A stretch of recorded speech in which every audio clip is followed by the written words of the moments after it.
मुकर्ररा जो कीमत थी वो अदा की, बल्कि अगर उन तहाइफ में से कुछ तहाइफ उन्होंने अगर फरोख्त किए तो उसमें जो मुनाफा हुआ उस पर भी टैक्स दिया और अपने इनकम टैक्स की रिटर्न में उन्होंने उसको फाइल किया उसके अंदर। सो ऐसा हरगिज नहीं है। ये जो दरबारियों को टोला जो हकाइक मस्क करने के ऊपर लगा है, अवाम को मीडिया के जरिए गुमराह कर रहे हैं कि जी इमरान खान ने कोई चोरी कर ली, कोई करप्शन कर ली, ऐसा हरगिज नहीं है। इस फैसले से भी ना इमरान खान साहब चोर ना ही करप्ट साबित होते हैं, बल्कि उनको एक ऐसी टेक्निकल बुनियाद के ऊपर एक जो है डिस्क्वालिफिकेशन का फैसला दिया गया है उन असासों का जिसका वो ऑलरेडी टैक्स भी अदा कर चुके हैं उस प्रॉफिट पे और उसको अपनी इनकम टैक्स रिटर्न में भी शामिल कर चुके हैं। और जिस तरह तहरीक इंसाफ की जानिब से ऐलान किया गया है, हम बिल्कुल इस नाइंसाफ़ी पे मबनी फैसले को, इस गैर आईनी फैसले को हम अदालत में भी चैलेंज करेंगे, क्योंकि इलेक्शन कमीशन के पास कतई तौर पे ये इख्तियार नहीं है जिस आर्टिकल के तहत जो है इमरान खान साहब को जो है डिस्क्वालीफाई किया गया। तो ये सारी जो मिली भगत है, ये चोरों का जत्था जितनी मर्जी कोशिशें कर ले, हम पहले भी कह चुके कि जो गड़ा इमरान खान के लिए खोदते हैं उसमें ये खुद गिरते हैं और इनके अपने मकरूज चेहरे जो है कौम के सामने बेनकाब होते हैं। इंशाअल्लाह ताला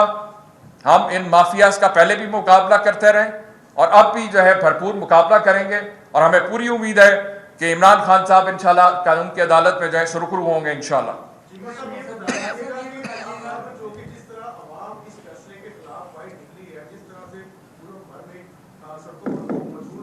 तो इस पे आप क्या कहेंगे कि आज ही लॉन्ग मार्च का आगाज नहीं हो गया? दूसरी मेरी बात, दूसरा सवाल ये है कि मुस्लिम लीग नून की नायब सदर मरियम नवाज ने कहा है कि इमरान खान साहब को इस पर गिरफ्तार करके जो लूटा हुआ पैसा वो वापस लिए थे। इस पे आप क्या नजर देंगे?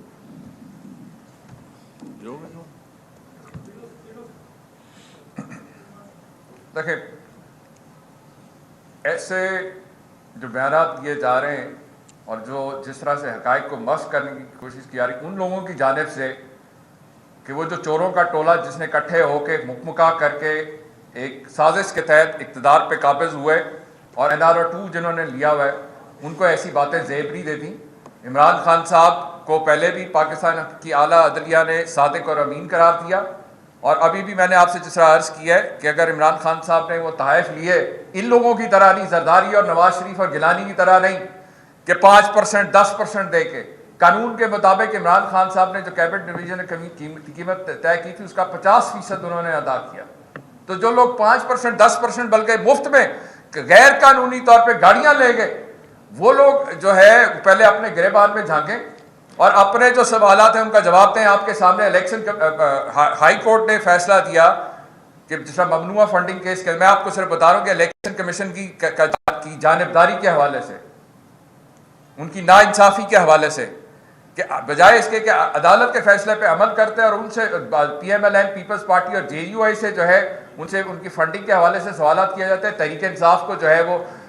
इंतकामी कार्रवाई का निशाना बनाया जा रहा है। फिर दूसरा ये कि मरियम नवाज के हवाले से कदाफी साहब एक सेकंड, मरियम नवाज के हवाले से आपने कहा कि उन्होंने ये कहा है मरियम नवाज को भी शर्म आनी चाहिए इस तरह की बात करते हुए।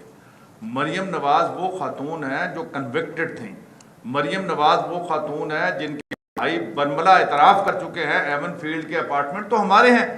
हम ओन करते हैं। मेरी बहन उसकी ट्रस्टी है, नेल्सन और नेस्कोल हमारी कंपनीज हैं, उनके ज़रिए से हम इन्हें लुक आफ्टर करते हैं। और एक टीवी प्रोग्राम में जिसमें एक तरफ मैं था जिसमें मैंने ये कहा था कि इनकी बैरून मुल्क जायदादें हैं, वहाँ उन्होंने ये कहा कि ये जो इल्ज़ाम लगा रहे हैं बैरून मुल्क मेरी जायदादें, मेरी तो इस मुल्क के अंदर भी कोई जायदाद नहीं और मैं अपने वालिद के साथ रह रही हूँ। तो उन्हें ये बात कहते सोचना चाहिए कि वो क्या बात कर रही हैं। यानी कैलबरी फोन्ट की मुजद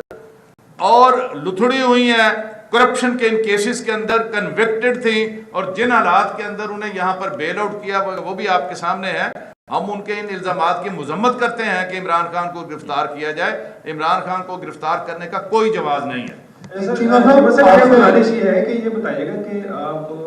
इस फैसले की रोशनी में मुस्तकबिल में सिविल मिलिट्री रिलेशंस को किस नज़र से देखती हैं कि इसको कैसे आप वैल्यूएट करते हैं, क्योंकि आपका भी एक अदारों के हवाले से एक ख़ास मौक़िफ़ रहा है, तो आज इस फैसले की तनाज़ुर में किस तरह देखते हैं? दूसरा दूसरा पार्लियामेंट में जाने का मकसद तहरीक इंसाफ का कोई अब प्लान है, क्योंकि ज़ाहिर है पार्लियामेंट में आप होते तो ज़्यादा मोर इफेक्टिव आपका प्रोटेस्ट और बाकी चीज़ें।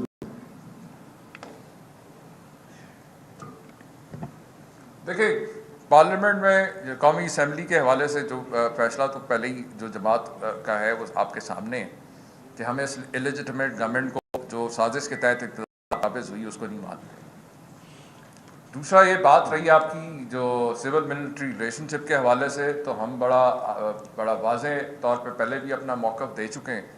कि ये जो जत्था इक़्तिदार पे काबिज़ हुआ है, इनके पिछले 5 माह में जितने भी आप देख लें, जितनी भी कार्रवाई हैं, उसका मकसद ही सिर्फ ये है कि मुल्क के अंदर ऐसे हालात क्रिएट कर दिए जाएं कि ये लोग फिर से सियासी शहीद बन जाएं। NRO 2 ये पहले ही ले चुके हैं, नैब कवानीन के अंदर तब्दीली करके ये अपनी चोरियां और करप्शन पहले ही माफ़ करा चुके हैं, केसेस पहले ही माफ़ करा चुके हैं।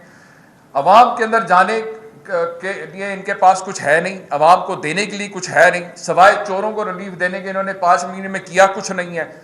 तो जब अवाम को भी मुँह नहीं दिखा सकते और इक़्तिदार चलाने, हुकूमत चलाने के लिए इनके पास कोई पॉलिसी नहीं है, तो ये इनकी सिर्फ यही कोशिश है कि रियासती मशीनरी को, रियासती इदारों को इस्तेमाल करते हुए मुखालफिन के ख़िलाफ़ जो है ऐसी कार्रवाइयाँ की जाएँ, इंतकामी कार्रवाइयाँ की जाएँ। और अवाम के अंदर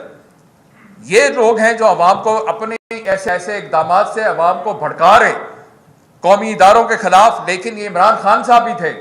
जिन्होंने बड़ी ज़िम्मेदारी के साथ ऐसे हालात नहीं होने दिए। और आज जो हालात हैं आपके सामने, इस वक्त पूरे पाकिस्तान में कराची से लेके खैबर तक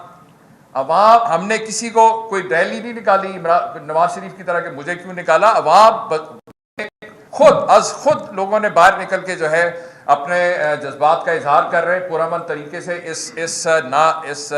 नाइंसाफ़ी के फैसले के ऊपर जो है इसकी मज़म्मत भी की जा रही है और इसको मुस्तरद किया जा रहा है। मतलब ये बताइए कि जो माजी में फैसले होते रहे हैं, पॉलिटिकल इंजीनियरिंग होती रही है, आज का जो फैसला है वो पॉलिटिकल इंजीनियरिंग तो नहीं है, और इसका कोई फेज 2 ये तो नहीं होगा कि जब आम इंतखाबात होने जाए तो जो आपकी पार्टी में परिंदे इकट्ठे किए गए थे वो उड़ जाए, ऐसा तो नहीं होगा? नहीं, आपके सामने पिछले 5 महीने में जितने भी इन्होंने इंतकामी कार्रवाई की हैं, उल्टा बल्कि जो है इमरान खान साहब और तहरीक इंसाफ की पॉपुलैरिटी में इजाफा ही हुआ है। और इनके अपने मकरूह चेहरे, इनकी नाकाम पॉलिसियाँ अवाम के सामने, इसलिए मैं नहीं समझता कि इनकी इस किस्म की कार्रवाइयों से तहरीक इंसाफ या इमरान खान साहब की पॉपुलैरिटी में किसी किस्म का फर्क है। चीमा साहब ये बताएं कि आपने कहा कि इमरान खान साहब ने जो तहाइफ बेचे उनके ऊपर टैक्स भी दिया। सवाल ये है कि इमरान खान साहब को वो तहाइफ बेचने की नौबत क्यों पेश आई? क्या उनके अखराजात कम पड़ गए थे, उनसे अखराजात अपने चलाए नहीं जा रहे थे? क्योंकि ये तो एक स्टेट की प्रॉपर्टी थी ना जो उन्होंने बेच डाली इसको ऑन करके। ये बेचने की नौबत क्यों आई आप लोगों के पास? देखें, ये सिर्फ इमरान खान साहब ही नहीं, बाकी भी जो सरकारी मुलाजमीन है सबको, किसी को प्लॉट मिलते हैं, किसी को और बाकी तहाइफ मिलते हैं किसी शक्ल में। तो जो पॉलिसी के मुताबिक इमरान खान साहब को जो एंटाइटलमेंट थी उसके मुताबिक उन्होंने जो 50% जो रूल्स कहते हैं उसके मुताबिक उन्होंने पे किया। ऑफ कोर्स अगर कोई ज़रूरत होगी तो उन्होंने जो भी है वो बेहतर बता सकते हैं क्या ज़रूरत थी, लेकिन उसमें कोई गैर कानूनी या कोई ऐसा गैर आईनी काम को ऐसा नहीं है। हम लोग होता है, लोग अपने सरकारी लोगों को प्लॉट्स मिलते हैं, बच्चों की शादियाँ, बच्चों की तालीम के लिए लोग बेचते ही हैं अपनी अशिया अपनी ज़रूरत के मुताबिक। जब ज़रूरत पड़े तो लोग अपने करते हैं इसकी सरकार। इसलिए जो ये तो हक़ाइक़ को तोड़ मोड़ के बस करके कि जनाब कोई ऐसी करप्शन होगी या चोरी होगी, ऐसा हरगिज़ नहीं है। क्योंकि ये जो तहाइफ अगर उन्होंने कुछ बेचे भी हैं तो उन तहाइफ पे जो प्रॉफिट हुआ उस पर टैक्स उन्होंने अदा करके अपने इनकम टैक्स के रिटर्न के अंदर उसके अंदर उन्होंने उसको डिक्लेयर किया हुआ है उसके अंदर। जी चीमा साहब ये बताइएगा कि नाअहली का जो कानून है इसकी वजह से कुछ लोगों की ये राय है कि ये नहीं होना चाहिए, कुछ लोगों की ये राय है कि होना चाहिए। नवाज शरीफ साहब भी नाअहल हो गए, अब इमरान खान साहब भी नाअहल हो गए। अब आपकी पार्टी का क्या मौक़िफ़ है कि ये नाअहल का जो कानून है ये होना चाहिए या नहीं होना चाहिए? देखें, आपके सामने है कि जो 183(4) के तहत नवाज शरीफ साहब की पनामा में जो नाअहली हुई उसके खिलाफ कोई अपील का हक मौजूद नहीं है। और ये जो बात पहले शेख साहब ने की कि पॉलिटिकल इंजीनियरिंग 5 महीने से इन्होंने और किया क्या है, सवाए पॉलिटिकल इंजीनियरिंग करके जो है मुखालफिन को जो है उन पे झूठे पर्चे और इस तरह से जो है इल्ज़ामात लगाने के, उनको جو ہے اس قسم کے معاملات میں الجھانے کے علاوہ، اور اس جتھا جو بیٹھا ہوا ہے یہ وہ لوگ ہیں جو پچھلے 40 سال سے ایک دوسرے کے خلاف کیسز بناتے رہے، ایک دوسرے کو چور ڈاکو کہتے رہے، اور یہ سارا جو اکٹھا ہوا تھا سارا جتھا، اس کا 1 پوائنٹ ایجنڈا تھا کہ لٹو اور پھٹو، اور وہ آپ نے دیکھ لیا کہ آتے ساری انہوں نے جو ہے کس طرح سے NRO2 لیا اور اپنے جو ہے نیب کیسز میں تبدیلی کر کے انہوں نے سارا یہ معاملات چلائے ہیں۔ میرا سوال یہ ہے کہ پچھلے 5 ماہ سے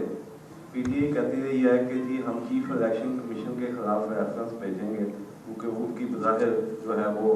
کسی ایک پارٹی کے ساتھ جانبدار نظر آ رہے ہیں، تو ریفرنس آج تک کیوں نہیں بھجوایا گیا؟ بھجوا دیا ریفرنس بھیج دیا گیا، ریفرنس تو دائر ہو گیا ہوا ہے، ظاہر ہوا ہے تبھی تو اتنی تکلیف ہوئی ان کو۔ لاسٹ کویسچن ہے جی۔ صاحب آپ سے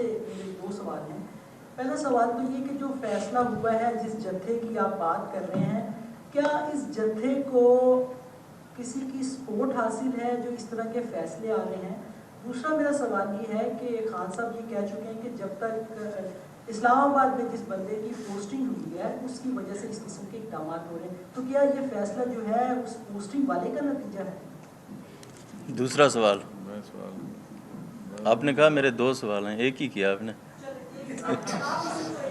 ایک ہی بڑا بھاری ہے۔ دیکھیں کہ یہ جو فیصلہ ہے یہ میرے خیال میں قانون اور آئین کے مطابق نہیں ہے، ہم اس کو کانسٹیٹیوشنل نہیں مانتے،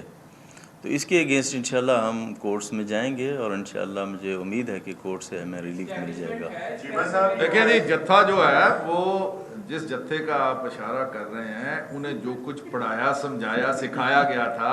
حالات بالکل اس کے الٹ ہو گئے، تو اس کے بعد وہ پینک ہوئے ہیں، پریشان ہیں کہ ہمیں جو کچھ بتایا گیا تھا، ہمیں جو کچھ پڑھایا گیا تھا، حالات تو بالکل ان کے یکسر الٹ ہو گئے۔ اس کے بعد یہ بوکھلاہٹ کے اندر اس طرح کی ساری تدبیریں ہیں، میرا خیال ہے کوئی اس طرح کی تدبیر ان کی کارگر نہیں ہوگی۔ عمران خان کی مقبولیت کے بارے میں ان کے تمام اندازے جو انہوں نے لگائے تھے وہ غلط ثابت ہوئے، اور اب حالیہ پنجاب کے ضمنی انتخابات آپ نے دیکھ لیے، وہ تصور بھی نہیں کر سکتے تھے شاید کہ ضمنی انتخابات میں پی ٹی آئی اتنے سیٹیں جیت کے اور کم بیک ہوگی، پنجاب کے اندر ان کی حکومت بنے گی۔ سب سے بڑا جو سیٹ بیک ان کے لیے ہوا کہ وہ یہ تصور نہیں کر سکتے تھے۔ اس کے بعد یہ جو پچھلے دنوں انتخابات ہوئے ہیں، یہ پورے ملک کے اندر انتخاب ہوا ہے بائی الیکشن، اور اس میں اگر یہ کہا جائے کراچی میں جو الیکشن ہوا ہے وہ تو ایک حلقے سے 7 والے حلقے سے عمران خان 40,000 سے جیت رہے ہیں، اور یہ بلوچ والے حلقے پہ ٹھپے لگا کے آپ نے کہا جی یہ ہار رہے ہیں۔ کبھی ایسا نہیں ہوتا، 19-20 کا فرق تو ہوتا ہے لیکن اتنا بڑا فرق نہیں ہوتا۔ وہاں مینوپلیٹ کیا گیا، جال سازی کی گئی ساری، اس کو ہم مانتے نہیں کہ وہ فیئر الیکشن تھا۔ اگر یہ میں کہوں کہ 3/4 اکثریت سے 80% کے حد تک Imran Khan P T I نے یہ رزلٹ سے نتائج لیے ہیں، اور یہ آئندہ جو کچھ ہونا ہے، اگر یہ الیکشن ہونے ہیں ٹرانسپیرنٹ انتخابات کے نتیجے میں عمران خان اور پی ٹی آئی کو کوئی طاقت، یہ سارے مل کے انہوں نے دیکھ لیا کہ وہ نہیں روکتے۔ اب یہ بوکھلاہٹ کے عالم میں ٹیکنیکل گراؤنڈز کے اوپر ہیں کہ کوئی ٹیکنیکل نقطہ اس طرح کا پکڑیں جس کی آڑ میں عمران خان کو مائنس کریں اور پھر ان کا مقابلہ کریں، ان کا یہ خواب شرمندہ تعبیر نہیں ہوگا۔ اور اب ایک چیز اور آخر میں یہی کہوں گا کہ انہوں نے ساروں نے اکٹھے ہو کے بھی دیکھ لیا، اب بہتر ان کے لیے یہی ہے، اس جتھے کے لیے 13 جماعتی جو ہے کہ اب ایک نشان کے نیچے الیکشن لڑیں اگلا، اور وہ بھی آخری کوشش بھی اپنی کر کے دیکھ لیں، انشاءاللہ تعالیٰ ان کو جو ہے تاریخی شکست ہو۔ بہت شکریہ جی۔